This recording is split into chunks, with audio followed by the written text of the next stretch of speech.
So this is the homework that you've had on polymers and monomers, and it's a double-sided sheet with two parts of exam questions on. First question we're going to look at is the one where you're given a section of the polymer and you have to start by naming the monomer. Now to do this, you look at the section of the polymer. Sometimes you get a section with just 2 carbon atoms in it, like this one. Sometimes you might get 4 carbon atoms in it. But either way, there will only ever be 2 carbon atoms in the repeat unit, which therefore gives you the monomer. So to do this, you look at the repeat unit and you change the single bond between the 2 carbons to a double bond. You get rid of the 2 short bonds that go through the brackets, and you simply copy that structure out as a regular alkene, in this case with 2 hydrogens at the top and a hydrogen and a methyl at the bottom.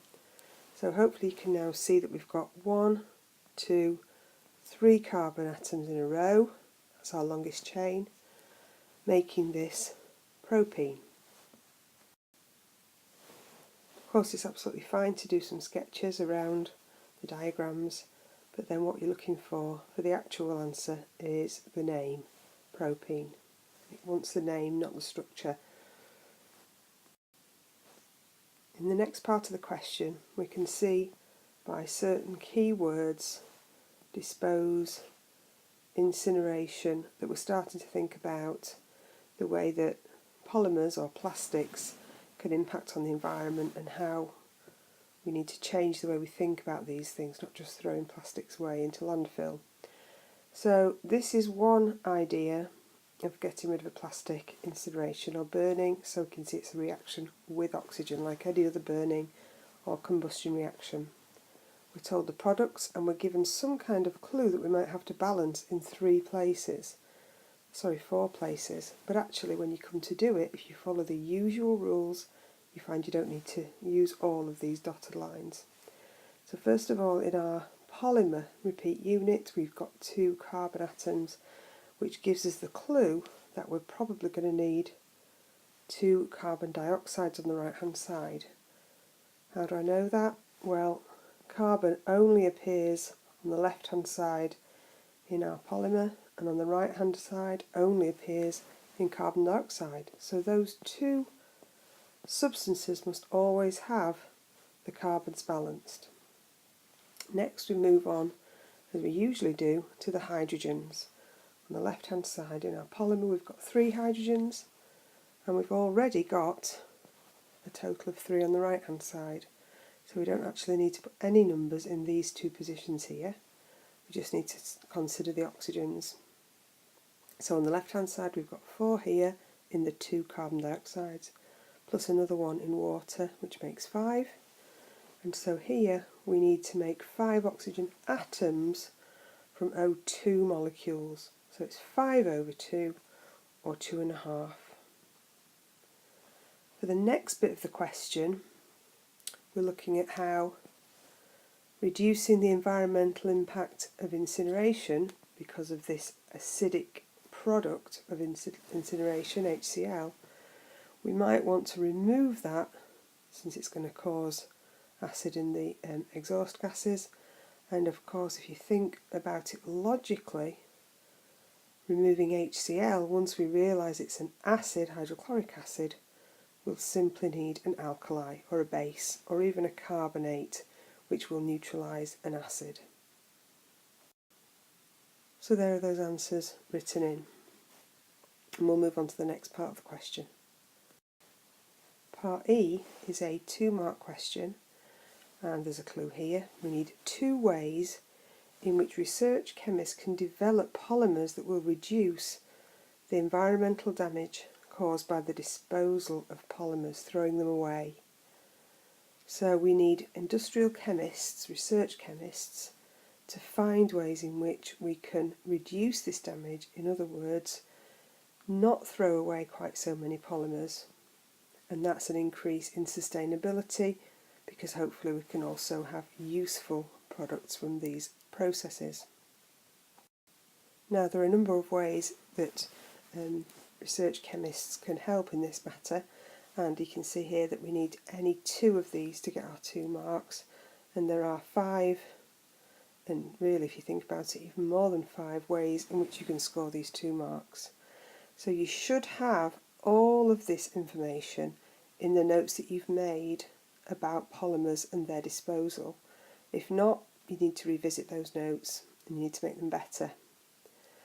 So one area that's been developed is photodegradable polymers. Now photo means light, so these particular polymers have bonds in them which are broken down by light from the sun. An alternative to that would be polymers being developed that are broken down by microorganisms, so they're biodegradable or compostable. Those are 2 terms that mean a similar thing, and so you wouldn't score a mark for that and that, but either of those would score you a mark. Sometimes we can change plastics into new substances, so feedstock is a substance that can be used to be changed into another useful substance. Again, this answer here, we've got 2 options for saying the same thing. So you could either say that if our manufacturing processes produce less waste, or we improve their atom economy. Either way, what we're saying is we get a more sustainable process. So despite the fact that we are still making and disposing of plastics, we are reducing the amount of wasted material during the process of making these plastics manufacture.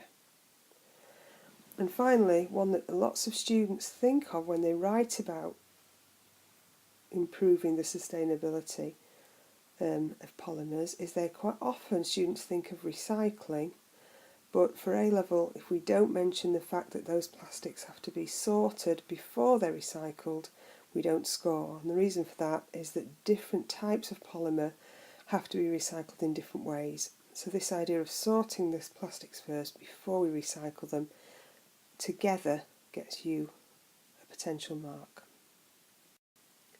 So on the other side of the sheet now, we've got 3 marks available to us for drawing and explaining the shape of an ethene molecule. Okay, so what they're looking for here, including the bond angle, is the shape of an ethene molecule. Notice it doesn't mention anything about the type of bonding. So there's no suggestion here that we need to talk about pi orbitals. It's simply about the shape. Okay, so drawing the shape, hopefully should be relatively straightforward. We've got our double bond between the 2 carbon atoms, and because it's ethene as each of the 4 positions, we've got a hydrogen atom. The bond angle, any of these bonds you choose, will be 120 degrees. So we've stated by drawing and by writing what the shape of an ethene molecule is. We could probably add to that if we wanted to by talking about the fact that it's planar. In this particular case there are no marks available for that, but I think that's a sensible thing to write about. But I think explaining why we've got this bond angle is what they're really after here. So what you need to be talking about is the fact that each carbon atom has 4 pairs of electrons around it. However, because there's a double bond, it's equivalent of 3 bonding pairs of electrons. Now 3 bonding pairs of electrons will all repel as far apart as possible, and that's why we get the trigonal planar shape around each carbon atom, which gives us the bond angle of 120 degrees. So there you can see a bit more neatly what we need to draw and also what we need to write. You wouldn't score full marks without a drawing, a bond angle and an explanation recognising that we've effectively got 3 bonding pairs of electrons around each carbon atom and that those electron pairs repel as far apart as possible. This question is of course from a different exam paper to the one on the first side of the sheet. On the first side of the sheet we were given a section of a polymer and asked to name the monomer. In this case we've been told what the monomer is, and we're going to be asked eventually to draw a repeat unit of the polymer. So E-pent-2-ene is what we've got to draw. Now we know it's an alkene from its name, and so we can always start with our basic shape around our carbon-carbon double bond. Now it's pent-2-ene, so we know that this double bond starts at the second carbon. It means this carbon here is the second carbon. So at the moment it looks like the first carbon, so we need to put another carbon in to make sure that then this is the first carbon, this is the second carbon, this is the third, and because it's pent-2-ene we're going to need 5 altogether. Now where are we going to put the other 2? Well, we've got a choice of here or here to make it 5 in a row. 1, 2, 3, 4, 5, or 1, 2, 3, 4, 5, with the double bond on the second carbon. So E is equivalent to the trans version, and so we need to put our 2 carbons on the opposite side of the double bond to the CH3. So this is a trans arrangement or E arrangement, and the hydrogens will also be on the opposite sides of the double bond. So that's trans or E-pent-2-ene. And of course cis with those 2 hydrogens on the same side would have been Z-pent-2-ene. Z and cis are equivalent. And again there's a slightly neater version of what I've just drawn. Now we have to draw the structure of poly-pent-2-ene, but it's very, very important that we look for clues as to what they want us to put into that polymer diagram, and it says 2 repeat units. So for each repeat unit there are 2 carbon atoms, because there are 2 carbon atoms with the double bond between them in the monomer. For 2 repeat units there will be 4 carbon atoms coming from 2 monomer molecules. Each of those repeat units, remember, each of those 2 carbon atom sections represents 1 monomer molecule. So that's 1 pent-2-ene molecule, and that's another pent-2-ene molecule. At the end of the repeat unit we draw short bonds with curly brackets passing through the bond to show that that's open-ended and will continue onto other sections. So what we do now is we quite simply copy from our monomer whichever groups were at the 4 positions in the alkene. We copy those same 4 groups into the same 4 positions in our polymer, making sure that we don't copy the double bond. It's a single bond, and what you'll find in an addition polymer chain is lots and lots of carbon-carbon single bonds together. For 2 repeat units we only show 4 carbon atoms. So we just continue the pattern. The second molecule of pent-2-ene would have a CH3, C2H5, and the 2 hydrogens again in that correct position, alternating through the section of the polymer. Now I've tried to show that the bonds from the carbon atoms in the chain to the side chains go carbon to carbon.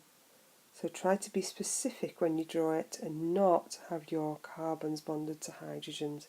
It's carbon to carbon bonds, and you'll see that more neatly on the last slide.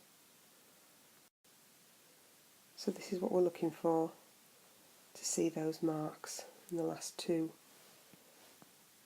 questions, and there is a slightly alternative way to draw these, of course.